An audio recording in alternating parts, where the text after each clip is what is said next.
البحيرة المقدسة بمعبد الكرنك بالأقصر، سر من أسرار الحضارة المصرية القديمة ولا يزال من آلاف السنين.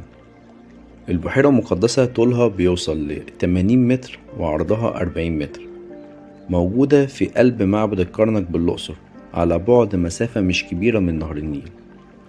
البحيرة ميتها مش بتجف طول السنة، وده من وقت إنشائها في عهد الإمبراطور تحتمس الثالث فرعون الأسرة ال18، وده بيرجع لتقريبا من سنة 1500 قبل الميلاد.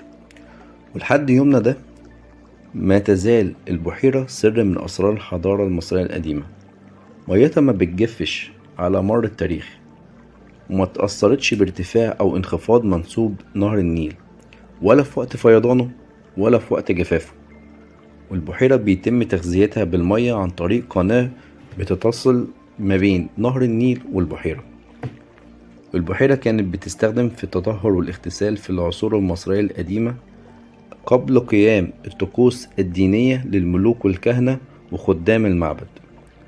وبيوجد على جانبي البحيرة الشمالي والجنوبي مقياس لنهر النيل عشان يحدد مواعيد الفيضان كل سنة، وما يزال ليها مدخلين، واحد في الجهة الشرقية والتاني في الجهة الغربية، وبيساعد للنزول للبحيرة من كل جهة سلالم حجرية بتساعد على الطلوع والنزول وقت استخدامهم لمية البحيرة.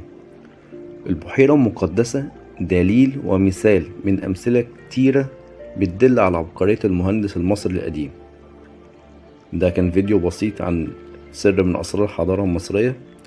ما تنسوش الدعم باللايك والاشتراك في القناة، واستنوني في الفيديوهات الجاية إن شاء الله.